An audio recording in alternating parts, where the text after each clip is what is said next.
Hi, welcome back to Nails Yap. So today I'm joined by Holly, aka A Splash of Polish, and we're going to talk all about managing chronic illnesses when you run a beauty business. So thank you so much for joining me. Thank you for having me. You're welcome. How have you been? How's your week been? What have you been up to? Yeah, good, thank you. I've had a bit of a flare up this week, so it's been a bit of a quiet week. But I caught up on the traitors yesterday, the celebrity Yes. traitors. What do you think of it? Love it. Good lineup in there. Yeah. I think a hotel, especially in Scotland, should put on a traitors weekend 100%. where you can sign up and like 20 or 30 of you can go and you just play traitors all weekend at a castle with people you've never met, as if you're on a TV show. That'd be so good. I want to do it. Yeah. I have played the little board game last Christmas, but it's not the same. I want to go to a castle and get dressed up and sit around a big table.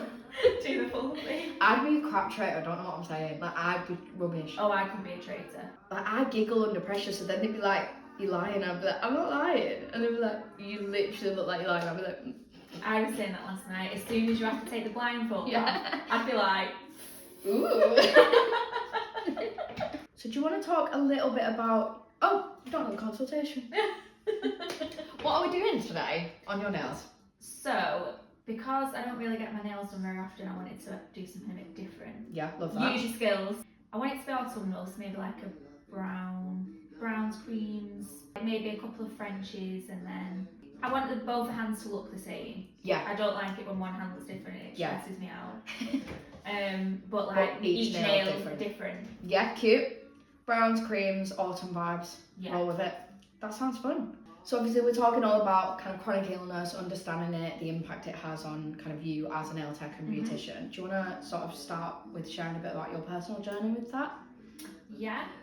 So I started doing nails just like during lockdown, because I used to work in childcare, but I got diagnosed with two chronic health conditions, fibromyalgia and chronic fatigue syndrome, and the job just wasn't suiting me anymore. I needed something where I wasn't on my feet all the time. So I looked around at various jobs, and my nail tech at the time actually said to me, "Why don't you try becoming a nail tech?" So you just not considered nails before? No, she suggested I it? had an idea in my head of what like a beautician was, and I was like, I'm not it.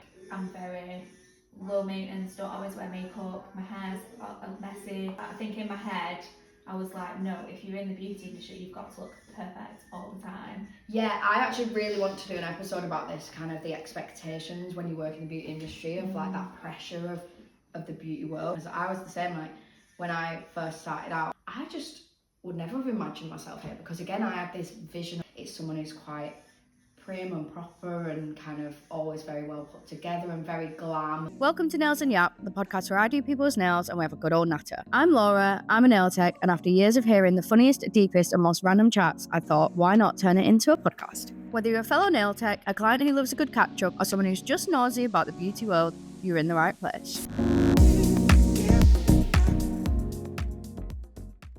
So it's fibromyalgia that you have, isn't it? And then, yeah, and chronic fatigue syndrome. Yeah. So how have you found sort of managing your beauty business then with managing the symptoms? I found it hard. It's been a learning curve. When you run your own business, you're hard on yourself anyway, and put expectations on yourself that no one else would put on you. I found that hard because instead of looking at my own I hate this word, but and my own journey, I was comparing myself to other people and giving myself expectations that I should be like everybody else, and I should be working as much as everyone else, and I should be doing all this. So I found that hard. It's been a learning curve, but I feel like now I'm in a much better place where I found that working for myself really does work for me, because I've sort of set myself boundaries so that when I'm not at work, I am not working. Home is home. No working at home, because that's my rest time. How do you find out with social media? Really difficult. I still struggle. Scheduling posts is my lifesaver. I kind of set myself a day or an afternoon where I think, right, I'm gonna schedule this many posts for this week, and I've tried to make what I post very easy for me to do. I like filming consultations because I can literally just put my phone up and then kind of forget it's there. Yeah. I want to get better at that. Like, I never film a consultation, and I love watching them. Yeah, it's such good content, isn't it? It's so interesting, and as a client, I love watching like the hairdresser ones. So I think, well, why wouldn't people like to watch my nail ones? I just in the moment never think to do it, and it's always afterwards that I go, I should have done it, especially if they're having something really good or different. Yeah. I think, why didn't I film that? But easy to forget, isn't it? But yeah, that's a good one. Kind of film things that you're doing anyway. Yeah. Just put my phone up and then I can edit it later when I can even edit when I'm in bed. I feel like I have to plan more, which doesn't come natural to me. I've been trying to get better at planning in general as well, because I've been similar in that I don't want to keep taking work home with me, and social media and the messaging are the things that can really creep into your home life without you realising. I think obviously it can be done from the sofa, and then before you know it, like, you're not watching the telly that you said you'd watch with your partner. You are instead on your phone again, not listening to them, not listening to the telly. You're just kind of in your own world and working and not getting that kind of break. Like, it's not natural to be working all the time. No, definitely not. And I think it is so kind of glorified and kind of glamorized to own your own business and work constantly and never give yourself that break. But actually, we do all need it, and especially if you've got conditions where you are more exhausted, you need it more than anyone to kind of have the boundaries. Yeah. Is it a case for you where if you kind of do burn yourself out, you really feel the impact of that? Yeah. If I do too much, then I can have quite a bad flare up where I'm basically just in bed for a couple of days, or it could be a week. It's quite hard as well because I don't really have any patterns with mine. So some people will find that they know that if they do this extra activity that's, going to make them tired, they know that, tomorrow I'll just need to be in bed and then I'll be fine. With me, it's not like that. Yeah, I might be in bed for a day, or I might be in bed for a couple of days, or so on. That's tricky then, isn't it? Because you can't even plan and predict it. Yeah, it's hard. How do you manage that with clients?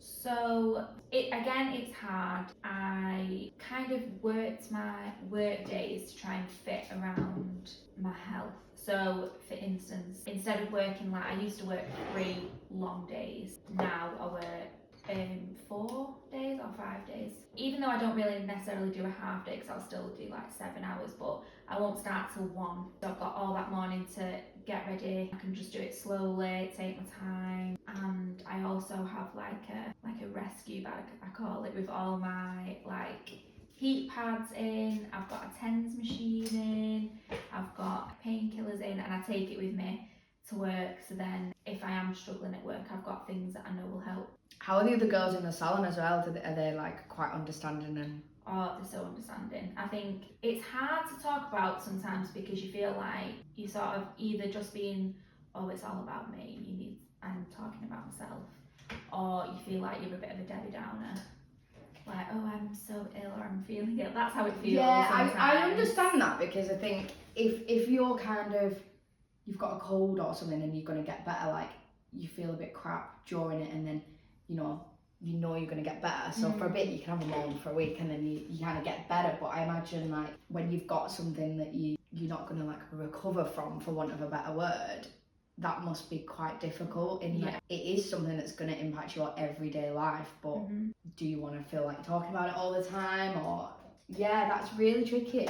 But yeah, I do think it is important to talk about, because for instance, so we have the best example is at our salon, we've got manual shutters, so they're not electric, we have to put them up ourselves and stuff. Yeah, it was like that in my last salon. And there's 2 of them that are smaller, so they're lighter, so I'm not as bad with them, but the middle one, it always gets stuck anyway, but I just can't lift it. I realised pretty soon after joining the salon that I'm going to have to tell them that why I'm not putting up the shutter and I need help. So it kind of forced me to tell everyone, and everyone was so understanding. But everyone's so good and everyone's so understanding. I mean, as it should be, it shouldn't be kind of something that people aren't nice and helpful about, obviously, but it does make a difference, doesn't it, with anything, when you've got a supportive team around you. Yeah, and I always think as well, it's hard for people who don't experience it, because you have no idea what it feels like. So you can't anticipate what people need help with, because you don't know when you've not experienced it. So I think you can't expect people to be understanding if you don't explain. Have you kind of had to be an advocate for yourself quite a lot then? Yeah. When you get diagnosed, you get sort of sent to other groups with other people who are suffering like you, and you know, to try and build a bit of, like, is it camaraderie, like where you're all suffering together kind of thing.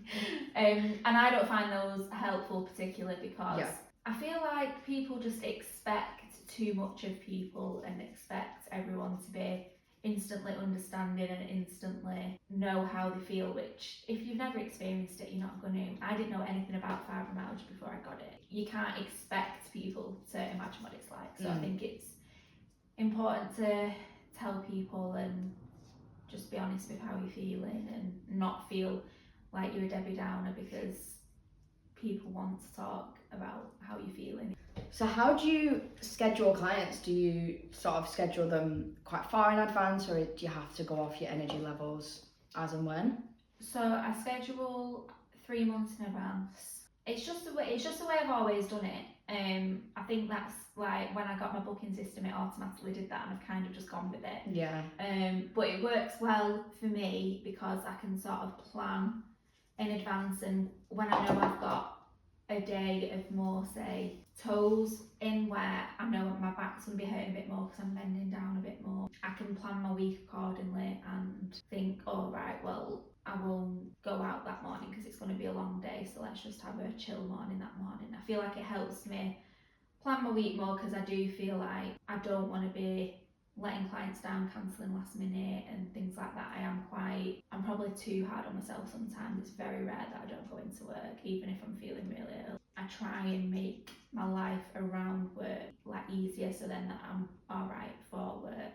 I try and book out a bit more time as well for each client so I don't feel like I'm rushing. If I do have to get up and have a stretch, or if I do need to get up and have some painkillers, or I'm not thinking, oh my word, now I'm going to run out of time and I'm going to be late for my next client. Yeah, you're adding like too much pressure on yourself otherwise. Yeah, so I try and just add a bit of extra time for each appointment just to give me that kind of leeway, which I find is really helpful. I think that's a really good piece of advice, kind of give yourself that extra time to remove the pressure. Like when you work for yourself and you're self-employed, none of us like having sick days, do we? Like it's really because it's not even just the sick day. You feel guilty about letting people down, but then at the same time you've then got to try and squeeze people back in, so it is a lot of extra pressure, isn't it? Yeah. When you do have to take time off, so it's hard to manage sickness. And I'd say that's one thing in my business that I don't know if I'll ever get right in that. Like I don't think I'll ever be able to get to a position where I don't feel guilty about having to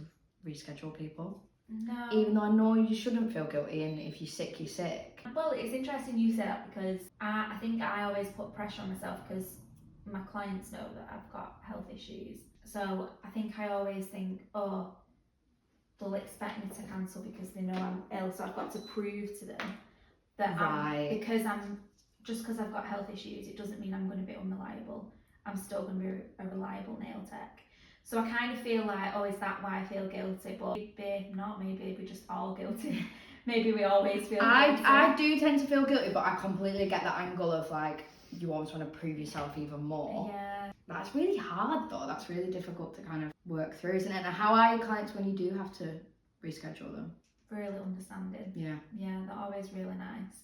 But I do think that that's partly because they know that when I'm cancelling, it's because I have to cancel. Like, I'm not a flaky nail tech, which I also think is important. Like, I don't want to be known as being flaky. I think as well that like none of us are getting sick pay. None of us want to cancel. No. None of us want to lose out on money. Like, you know, we don't intend to just not come and do our job. I think when you work for yourself, if you're cancelling off clients and you kind of having to rearrange people, it's because you really need to. Like, nobody takes that decision lightly, do they? No. I think most clients get that.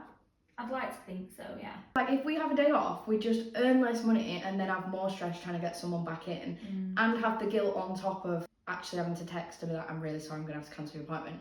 And then, you know, it might be the holiday set and then you feel really guilty. Like I had to do it for one of the first times this year actually, and it was around Glastonbury. I think it was like the Monday, but I was really poorly, like could not have come in. My client couldn't reschedule to any other day before she left for Glastonbury.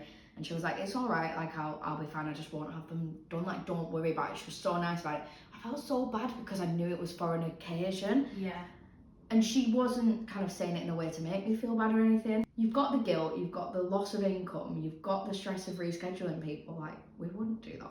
Like, who's going to choose to do that out of, like, unless you really have to?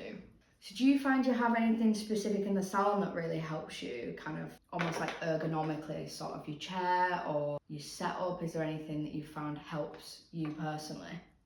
An armrest. I recently got an armrest for my clients, and that's been one of the best things ever. I kind of sell it to them that it's for them, but really it's for me. I've pretty much always haven't had an armrest, but I really like started with a little piddly thing from Amazon that was like rocking. I don't think it was actually doing that much, and then I've upgraded over the years, and it really does make a difference to like our posture, doesn't it? Oh yeah, my back is so much better. I used to get really painful hips. I must have been like sort of positioning myself in a weird angle to get to them, whereas now I feel like my back's much better. And I've got a good chair that still looks nice, still fits in with the salon, but it's just got a bit of like lumbar support. Is that what you call it? Yeah. And that's been a lot better for my back as well, and I can have it quite low down, so that I'm not like bending over.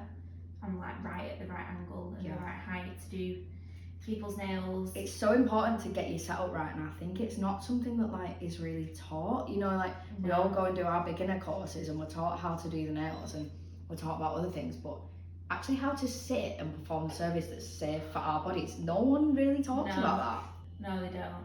And I think a lot of the time it's all about making the client comfortable, which, you know, of course you need to make your client comfortable, but realistically they're going to be sat there for 2 hours. You're going to be sat there for 8, 9, 10 hours, so you need to be in the best position possible. And they're there for 2 hours in the whole month. You're there for 8-9 hours several times a week. Yeah. I found that it's so personal as well, because like I recently tried a different chair and I found it was very low. And for me, I need my chair higher because I'll rest on my elbows. And because I'm quite short, if my chair's too low to the ground, I'm a lot lower. And then I found my elbows were higher, so then I was hunching all my shoulders and neck to like put my elbows on the table. And then I was coming away with such bad kind of shoulder and neck pain. And as soon as I switched back to this chair, which is the one I had before, and it was high enough again, absolutely fine. Even though technically, I think it's wrong because your feet are supposed to be flat on the floor, aren't they? And mine are not, I'm kind of tiptoed. But I'd rather, that's better. Yeah, for me, that's like the lesser of two evils, because I was having so much immediate back pain just from having a lower seat. Yeah. And it wasn't that much lower, it was only kind of like that much, but it really made a difference to like that pain level. Armrests are a good kind of adaptation. Things like e-files as well. Do you work with an e-file? I was just going to say, e-file is my saviour. Yeah. I don't know how anyone works without one. I couldn't do it. Imagine debulking without, like, how? I actually know a girl who doesn't have an e-file, and it genuinely, and she's quick as well. It baffles me. I need to like be a fly on the wall in her appointments and actually study her, because I genuinely don't know how she does it. One of my friends that I work with, she doesn't use an e-file, and she's the same, she's quick. And I just think, how are you not like hating this appointment? Yeah. I just think I would find it so exhausting. Yeah. And also I just find like the cuticle prep is so satisfying with an e-file. It's just chef's kiss. Like, to be fair, I do like the loop tool. Yes. That is quite good. I recently got one of them, it's the best thing. I love it. But yeah, I do love my e-file, and I don't know how I survived without it, because I didn't have one for a good like year, I'd say. Did you not? No. My word, I literally, within the month. First thing. Yeah, one of the first things I did was go and do my e-file training. I think at the time, my goal for training an e-file was to speed up my appointments, and to be honest, it definitely has sped up my appointments over time, but I think I was expecting to go from like 3 hours to like an hour, and that didn't happen. But now the fact I'm not getting shoulder pain and kind of repetitive straining just in injury, I think is even more important than kind of timings. Well, for me, I get a lot of pain in my hands, and I still sometimes get a little bit of pain if I, like in my last client of the day when I'm doing the e-file, I'm like, oh, my hand's had it now. I just think, oh my word, if I've been using a normal file. I'd do one client a day and be like, I'm done. Yeah, I would. I'd be like, you're my afternoon client, because it's going to take 4 hours to do your appointment without me. I do genuinely worry, what if it breaks one day? Yeah, That is a fear of mine. I have got a spare handpiece. that's good. See, I've not even got that, and I need to do that. I've only got it because it's my old handpiece, and it's like hanging on by a wire, and I thought I'm gonna have to get a new one here. So I got a new handpiece, but the other one I know would still work in a crunch. Yeah. It's definitely not like a backup option for the long term. The long term, yeah. It's the same with the lamp. I've got a backup lamp now because I've just upgraded mine and I've kept my other one, but I thought, what if my lamp just breaks? Like, I'm actually useless. Like, I can't do anything without my lamp. I know, I've thought this before. I've thought, do I need to get like backup of everything? But then that's so expensive. I know. I think as well though, when you're in a salon and you're working with other nail techs, they can kind of be your backup. Do you know what I mean? If you know, like, but then again, like we were saying before, weren't we, about events and building community? Like one of the girls who I know who's a nail tech, she put in a group the other month, girls, I need to send my lamp off. Has anyone by any chance got a spare lamp? Because it's got to go off for repair and I've got clients in. I was actually like gonna be off for 10 days to get married. So I was like, you can borrow mine. I'm gonna definitely need it back by like whatever date it was. But I was like, in the meantime, yeah, you're more than welcome to borrow mine. So she picked it up, dropped it off. Fabulous. I think she got me a little wedding card actually, which was really cute. And a little bottle of prosecco to say thanks. That's but so nice. Yeah, that's a nice part of like having nail tech friends. Yeah, local people who can help you like that. And I think when you're in a salon, you've got that built in as well, haven't you? You're sort of like, okay, if something breaks, like someone's probably got. I actually now I really need to get do you know the Beauty Bay eyeshadow palette that people use for the aura nails? I've got it, it's great. Yeah, so the other two girls at my last salon both had it. So I borrowed it a couple of times and I said to one of them, oh, I really need to get this, like I really need to get one. And she was like, no, I don't use it often, like don't bother buying it. She was like, you'll literally use it like 4 times. Just borrow mine when you need to. And now I've like not got it at all because I've moved salons. I'm dreading the day someone comes in and asks for something that I need. I've got a few pigments, but they're all neon. Yeah. And it's when people come in and they want kind of a burgundy or a brown or like a dark green or just something that's not neon. And I'm like, oh God. And I know I need to bite the bullet and just buy it because someone is going to come in at some point and I'll have to let them down. And all I need to do is go to Superdrug and buy the palette. Or order it online. I could literally get it delivered to the door, but I don't know what's stopping me, to be honest. I just feel like... I think it's when you know that you're not going to use it like all the time. You think, oh, it's an expense that I don't really want. Yeah. Do you have things like that where you're kind of like reluctant to pay for them? Yeah, definitely. I think my biggest one, which I don't know if people will agree with, is cat eye gels. Yeah. Because, I mean, they're a trend. How long it'll last, I don't know. I do think they're cool. And I do have some, but because you have to get them in each colour, like, you're getting all your colours again, but as a cat eye. Yeah, no, genuinely, so I'm having this like battle with myself at the minute because I love a cat eye, and I actually have, I'll show you, it's, my cat eye have a cat eye called Felix, and it's a powder, like a cat eye powder that's magnetic. It's silvery and you can put it into... The best way to use it is to mix it with a clear, right? Put it over your base and then use a jelly colour on top so that you can see through it. Okay. That looks really good. You can mix it in with a colour and use it, but it's less effective. Okay. Because obviously you're mixing it into something that's not got that like see-through glass vibe to it, which is what makes cat eye better. But that's a really good option if you don't use cat eye all the time. That is a good idea. I love it, but I do really want to get like more of a beige one and a pale blue. And I was looking the other day and looking at the different colours and I was thinking which are going to be popular. I'm just so reluctant to part with my money because I think, are they going to be popular? So do I make the... but then I have got some clients more like clean girl kind of vibes who would love a beige cat eye. And because that looks quite silvery, it doesn't quite work with a pale colour that's not a jelly. So the other option is I get a pale beige jelly if that exists, and then at least I can use it for multiple things and then do it for cat eye.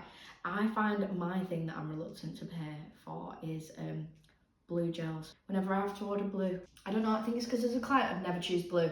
Like I'd never go and get blue gel nails and I'd never go and get a blue design. So whenever I'm like, when I started nails basically, and I was like, what colours do I need? And I was like, I'm gonna need to buy blue.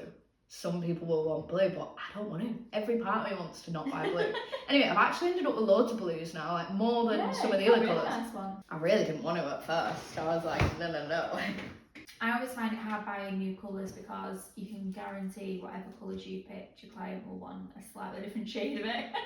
I know. Have you ever bought a colour where you think, yeah, this is it, it's gorgeous, it's going to be so popular, everyone's going to love it, and then it just never gets chosen? Yeah. I had one like that. It's like a pink, but it's got an iridescent shimmer in it that's like a bit purpley, and I thought, gorgeous. I saw all the swatches, it was part of like a summer collection. I thought, yeah, this is stunning. Everyone's going to go mad for this. Showed it to all my clients. Oh my God, look what I've got in new. Not asked. No one liked it. Never gets picked. It actually has been picked since I moved it like one space in the swatch book, so it wasn't next to as bright of a colour. Because I do actually think the order you put them in the swatch book changes how often they get picked. Oh, because if you've got like one that's a bit more muted and then you put it right next to a really bright colour, it's going to look really dull and then it's not going to get picked. But actually, if it was next to a different colour, I might pick it. So it does get picked slightly more now, but still not enough. And I thought, right, I've got this well wrong here. Like no one wants this bloody colour, and I thought it was well nice, and no one gives a shit.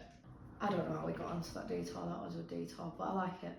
I'm here for it. So in terms of managing kind of energy and workload when you do suffer with chronic illnesses, have you got any sort of practical tips? Have you got like 3 practical tips, like little mini toolkit? What can people implement like right now that'll help them? I'd say the first one is put yourself out a lunch break. Because I feel like as nail techs we don't always do that. Your food is what gives you energy to go throughout the day, and if I miss my lunch break, I am dying by the end of the day. So I think for me, I found that I need a lunch break and possibly even other little mini breaks during the day, just to, I don't know, have a cup of tea, have a stretch, just have a little change of pace. Not be so chained to your desk all yes, day. I definitely find that's helpful for me. I'd also say, similar to what I was saying before, but not like put too much pressure on yourself with your timings. If you need to have longer appointments, do it. I feel like if it's going to benefit you in the long run and make you a better nail tech, then people will understand that and invest in an e-file. That's just a non-negotiable now. That's the first thing I say to anyone who wants to start doing nails. Make sure you get qualified in doing your e-file and buying an e-file. And get a good quality e-file as well, because things like the torque and the vibration on your hand as well, like that does make an impact to how comfortable it is for you using it all the time, doesn't it? Yeah. Just coming back to the appointment times like you just mentioned, I think as a nail tech, it's really easy to worry about your appointment times and think, are they too long, But actually, for a lot of people, this is their only self-care all month. And like they value and, I was going to say savor. Yeah. They like sacred, but I was like, that's not a word, Laura. Put that in point.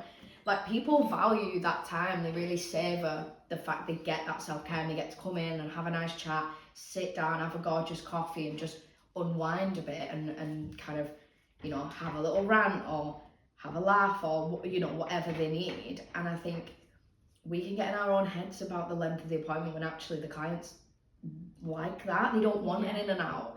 And like a lot of my clients, they don't want an in and out service, and if they did, they'd go to a walk-in where they could get it in an hour and have no conversation. But they want me, they want the conversation, they want the experience. So I think you've just got to kind of try and not get in your head about appointment times. And I was really guilty of that as a beginner, just super stressing and kind of putting pressure on myself, need to speed up.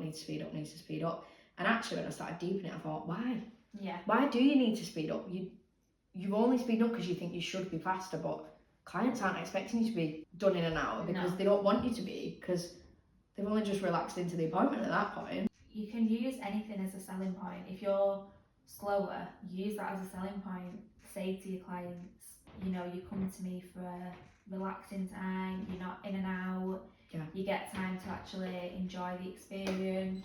And then if you do happen to be a bit quicker, then you can use that as your sales. I feel like you say, I think we put too much pressure on ourselves to be a certain way when everyone wants something different out of the nail tech, so we can it's fine if we're all different and all do our own thing. I actually really want to do a podcast episode, like from a client point of view, and get a client on it and talk about kind of what they actually care about. And I know obviously, like you just said, every client is different, but I find sometimes I think, oh, I should really stock some biscuits so that when I give my client a coffee, they've got biscuits. But actually, do they even want a biscuit, or are they like, I've got crumbs on my hands and I'd rather have a jar of sweets instead, where I can just help myself to one at the end, and you know, those things that I think people will care about, maybe they don't. So I think that'll be a good episode if I can kind of get a client on and talk and be like, what do you care about? Yeah, that's a good idea. Versus what I think you care about. Yeah, because sometimes we presume, don't we? We think we know what people Yeah. want, and actually... And that was me at the start. I was just presuming, oh, well, people will want me to be quicker, when actually, now I've actually spoke to people about it. They don't want me to be quicker. They're happy that I'm taking my time on their appointment and they get to switch off. Especially if it's the only time we've got a babysitter that month. Oh. They want that time. They like, want to make the most of stay. it. I've actually got a client that's so funny. When I used to be slower and was mobile, I'd go to her house. So obviously her husband knew how long I took, and now I'm like faster and she comes to me. She hasn't told him that the time's changed. So she'll come to a nail appointment, and either before or after we'll go and enjoy a coffee in like complete peace and quiet. And he said to her the other week, God, is she not getting any faster? She takes ages, her. Like, can you not go somewhere a bit quicker? Like, she takes so long. And she's like, hee. That's so good. And she's like, no, it's just how long it takes. Because she's just like savouring the afternoon. That is hilarious. I know, I'm here for it. So I'm like, we can lie to the husbands if we need to, you know? I used to love when I did mobile, the old like, oh, you can't wash up at all thing. So when I give them the aftercare, I'd be like, washing up, like, where goes, but ideally, like, no washing up at all. And I'd always say that bit louder so that they could hear. And then they're like, sorry, did you say no washing up? I'm like, yeah, none at all. She can't touch the pots. Sorry, thank you. Client's winking at me. I'm like, I got you. Don't worry. So in terms of kind of mindset then, it sounds like you've kind of got to a place where you're not putting too much pressure on yourself. You've kind of got to a way of working where emotionally you kind of understand what you need and how you need to set up your work day. But do you find that there is still kind of that emotional toll of having chronic illnesses? Oh yeah, definitely. I feel like I'm always up and down. There's some days where I think, yeah, I know exactly what I need to do, and then there's other days where my mum will be like, what are you doing? Like, this is not good for you. Why are you getting up so early? Like, one day I said to one of my clients, she's an evening client, and I couldn't get her in the week she wanted for an evening, and I said, I tell you what, why don't you come before work on Monday morning? So she came at 7:30 in the morning. No, why have you done that to yourself? My mum went mad at me. My mum was like, are you crazy? You're going to be so ill. What have you done that for? And then I turned up at this appointment and my client was like, I've not thought it through either. She said, because I've just got back from Mexico, so I'm so jet lagged. So we were both just sat there like, what is our life going Just in silence, not talking. Like, I need to wake up first. So I still get it wrong sometimes, and I probably will continue to, but it's all a learning curve. Yeah, I've got to say I have never and will never offer an early morning appointment. Even at Christmas, even if it was busy, like, I don't care. It will never be something my clients will get out of me. I'm sorry. Not a morning person. Well, neither am I, which is why it was so bizarre. I think I saw another nail tech do it, and I think it just, I don't know, I just thought, oh yeah, what a good idea. Yeah. But not for me. Well, it's one of them jobs, isn't it, where you've only got so many hours in the day, so sometimes you're like, oh, where on earth am I going to squeeze you? Yeah. So I can see where it's come from, but could never be me. Yeah, it was madness on my part. Never again. Never again. We said, I actually had her in the other day, and we were saying, do you think we'll ever do that again? And we were like, probably not. I love that she didn't like it either, though. That helps. Yeah, no. Imagine if she was like, oh, do you know that time we did that appointment? It was dead good. Like, I could like just get up, go before work, like one thing off my to-do list, and I'm a morning person. And you'd be like, I'm literally never doing that again for you ever, so don't even ask. So in terms of kind of burnout, I know we touched upon burnout before. What are the sort of signs for you that you are starting to burn out and need to slow things down a bit? I start getting the shakes a little bit, which is not ideal when your last client of the day wants a French manicure. So yeah, I get the shakes a little bit. I start getting really exhausted. I'll always have like slight exhaustion, but then when I gets really bad, I know that you've overdone it. Yeah. I also start getting really anxious.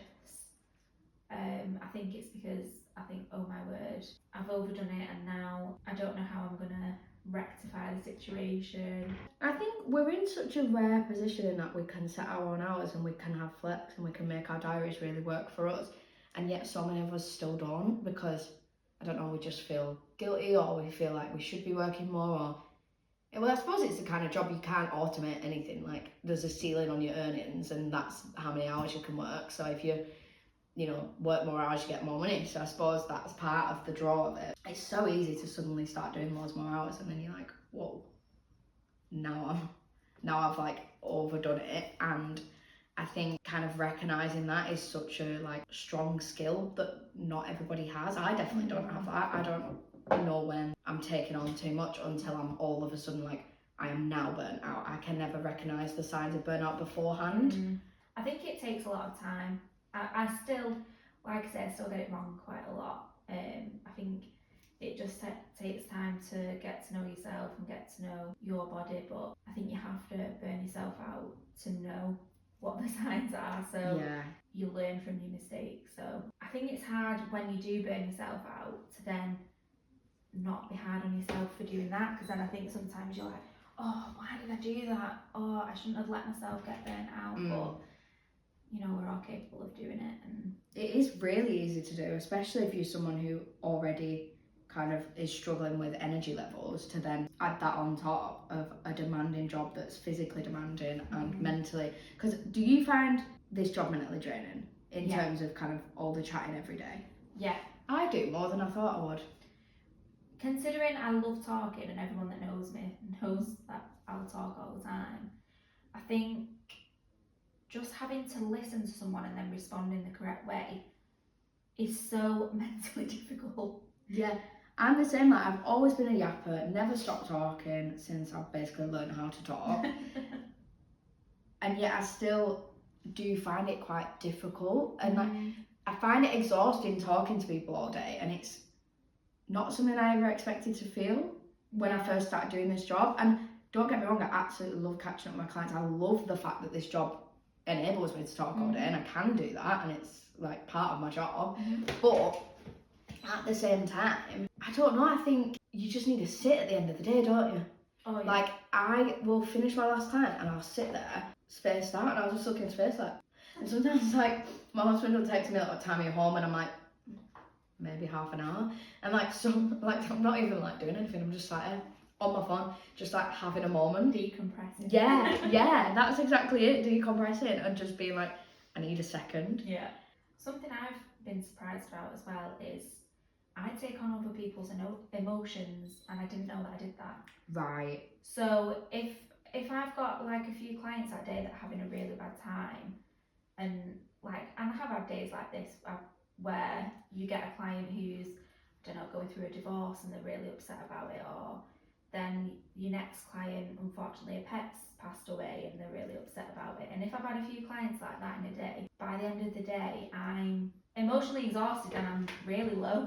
Yeah, it's hard not to take on clients' emotions though, because you get to know them as people. Yeah, and I really didn't expect that. I actually really want to do like a counselling course to learn a bit more about supporting people. For that reason, in that like, we are kind of therapists, but we're not trained in any way, but we hear a lot of hard stuff. We hear a lot of fun stuff as well, and a lot of great stuff, but we do hear a lot of hard stuff. And I think when we've never been told how to like deal with that ourselves, or how to kind of support somebody else, it's quite a lot. And then I'm an overthinker as well, so I'll sort of then be like, did I react in the right way? Should I have said more? Should I have said less? Like, how did I respond to that, and should I have said that instead? And it would be very interesting to learn how I should deal with the more difficult conversations. Yeah. I do feel like, because I've had quite a lot of therapy over time, I feel like that's helped me a lot, because I understand how emotions work a bit more. I had a therapy session earlier this year. We talked about success and what people viewed as like a successful day. Because I viewed success as like having a really busy business, or working loads or, you know, having this like amazing life. And we talked about how actually success isn't measured by things like that, but it's about whether you've done a task that you wanted to achieve for the day, whether it's you've got through your ironing pile, or you managed to see a friend for coffee when you've not managed to meet up with them for ages, or things like that. And we kind of did like an anonymous quiz with people that she worked with on what they viewed as success, and it was really interesting. So even though I was getting the therapy, I feel like I've been able to understand emotions a bit better and stuff. That's such a good point, because I actually saw a similar TikTok recently, and it was somebody who was saying like success, they always similar, they thought success was kind of being really busy and busy. I think that was it was just busy and stressed and like all those horrible things actually when you think about it, but they sort of really associate that with like sense of self-worth and like kind of success. And they were like, actually success is being able to pick my kids up from school every day and having like a nice supportive group of friends. And it was like, that's actually what true success in life is for me, and that's what true happiness is. And I think actually, until you stop and think about it, you do just fall into the trap of being like, success is being a big boss lady and conquering the world. And it's like, no, maybe it's not. Maybe it's not. Maybe success is actually, you know, having a business that allows me to live a life I want, not a life where I'm stressed and running around and upset all the time because I'm so stressed because I'm too busy. And I think just having a job that we actually enjoy is something so many people strive for. So the fact that we're actually doing a job that we really love is massive. Is such an amazing thing, but I feel like we don't celebrate that enough. No, we actually don't. So many of my clients are like, oh, I wish like I love my job and things like that. And I think, I can only speak for myself, but I definitely take for granted that I do a job that I love. Same, like I get clients say to me all the time, like, I'm so jealous of kind of that this is your job. And I'm like, it's sick, isn't it? That's not to say it doesn't come with its own stresses, it definitely does, but I also think every job comes with stress, so like pick your stress. And for me, I'd much rather my stress was like, oh, I've got a bit of a quieter diary next week, or on the flip side, I'm really busy next week, versus, oh my god, my boss is being a dick. On the theme of success, how do you sort of balance ambition with self-care? I think I'm still trying to figure it out, but I think at the moment, success is having a client base that I genuinely love seeing. Not one of my clients do I not view as like really good company, and I think that's such a privilege. That's a big one. That is a big one. And I feel like it has took me time to get to that. So for me, that's a major thing, and just that I've finally figured out a work pattern that works for me. I still get to see my friends, whereas at one point I was so burnt out from work that I couldn't do anything at the weekends and couldn't see my friends. So the fact that I've made work for me so that I can still have a life outside of work. Fab, well thank you so much. Shall we do a little nightmare from the nail desk agony and client dilemma? Oh yeah. Dear Nails Yap, I had a client booked for a detailed nail art set and she kept fidgeting, tapping and moving her hands the entire appointment. I tried to guide her, but it slowed everything down and I ended up smudging part of the design. I don't want to upset her, but I also want to give her nails that look perfect. How do you get clients to stay still without making them feel uncomfortable or rude? Oh, that's a good one. It's hard. It is hard. I think it's different for every client because you have a different kind of relationship with each client. Because there's definitely clients who I have said to, you expect me to paint a French while you're moving? I'm not a magician. Stay still. Have you seen that one where it goes, it's that TikTok trend and it goes, can you draw something on that, and then they move the pad funny. And they go, that's you when I'm trying to paint your nail, like stay the bloody hell still. Some clients would be like, alright, I get what you mean, and laugh, but then others would be like, that was rude. Or like if it's a new client, you're not going to say that, are you? No, probably not. I think if you're nervous about that, I think set your stall out straight away. Say, right, now that I'm doing the nail art, I need you to be as still as possible for me, just so that I can make sure it's as neat and tidy for you as possible. Yeah, that's a good tip. I like that. Because, I've never done that up front, but actually, yeah. Why because not? at the end of the day, Yeah. they would much rather you say that and end up with nice nails, which is what they've come and paid for. Yeah, exactly. And also, like, I always find this. I had someone the other month and she'd never got her nails done before. And actually, people don't always know what you want from them. And sometimes I'll see videos online where it's like, here's how to sit if you're a client, here's where to put your arms on the armrest. And actually, we assume people know all that and they don't. Yeah. So actually, you just saying to someone, I'm just going to need you really still for a minute, like, that's not rude. That's fine. That's just keeping them informed, which sounds really professional anyway. Like, yeah, I like that. I like that way. I don't even know if I've got anything to add to that. It's when they're on the phone, that's when it's hard. Because no one realises that they move their other hand when they're tapping, but they do. Yeah. And it's a nightmare. Or even just bending down. Like, oh, I'm just getting a tissue from my bag, but then the whole hand tips up. I need to be like bolder and be like, oh, just keep your hand out your bag for me. Yeah, I need to get better at that. Because I think actually, people like knowing what the expectations are. Like, because imagine you come for your appointment and you think, oh yeah, everything was fine. And then afterwards you see a TikTok by a different nail tech, not even your nail tech, but it's like, oh my God, when people put their hands in the bag, it's well annoying. And you'd be like, oh God, I do that all the time and I feel bad because she's never said anything. Like you say, we kind of sometimes assume that the client knows what we expect of them and then feel frustrated because they've not done said thing. Yeah. But then we've never actually asked them. I've done it before where I had a new client and she was kind of like, I've never been before. And I was like, armrest, I was like, just pop your hands further on and have them hanging off the end just so I can grab your hands as I need them. You know, chair tuck right in for me. And she was like, great. And like, it wasn't a weird thing. It wasn't me just being bossy. It was fine. And actually, I should probably do it for more newer clients as well, because then they know how you like them to sit and how you like them. It's a line though, isn't it? You don't want them to feel like they've got a list of rules and regulations to get their nails done. Like, no. They are supposed to be enjoying themselves as well. Sit upright, do this. Yeah. That's why like, some people have a no phones policy, don't they? And I completely get it and respect why they do. But I just also think my clients are grown adults. Like, I'm a grown adult. If it's impacting the service, I need to put on my big girl pants and say like, can you just keep still for me for a sec? I agree. I'm not going to tell a grown adult that they're not allowed to use the phone. Yeah, I've never had anyone like argue the point with me when I've said, please can you just keep still. I've never had someone say, what? How dare you say that to me? Yeah. I feel like everyone's very receptive when you ask them, so. Yeah, I feel like it's the kind of thing as a nail tech you can overthink and deep a bit, but it's actually not a big deal for a client. No. Like if I went to the hairdressers and she was like, oh, just keep your head still for me, I wouldn't be like, how rude of her. No. I'd be like, oh, sorry, that's me talking again with my hands. Yeah. I just wouldn't think anything of it, wouldn't care. No.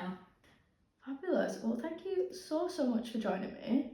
Thank you for having me. It's been really good fun. You're welcome. And hopefully, I'm sure that was very, very useful for a lot of people. So if people would like to find you and see some of your work, where are you available? Where are you? What are your handles?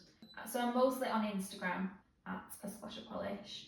That's where you mainly find me. I do have a TikTok, but I don't really use that often. So many people say that. Everyone's like, I know I should, but I just don't feel like I'm a TikToker. I feel like I'm not cool enough. Do you know what? It depends what your reason is though, because I was saying this to my friend last night. I was kind of like, I don't really know why I have TikTok, because I'm not trying to attract brands and do brand collabs right now. And I don't think I get that. I get the odd client through it, but not that many because it's not as localized. So I'm like, I just feel like I should do it, so I do. But it is a lot of time for something if you don't need to do it. If you don't need to do it, yeah. So yeah, I would definitely just go to my Instagram. I feel like I'm definitely more active there. Fab, well, thank you so much for joining me. Thank you for having me. Do you want to show the camera your nails? Yeah, how do you want me to do it? That way or that way? We'll get a close-up shot as well. So we have gone for, it is just we've done nail orders extensions and we've gone for the short rounded ones, which actually look quite long on you. I think they're a nice length. Yeah. And then we've gone for like a nice brown autumnal mix and match nail art set. Thank you so much for watching. I'll be back in 2 weeks with another episode. Don't forget to like, subscribe and comment in the meantime and let us know if you enjoyed this episode. Thank you. Bye.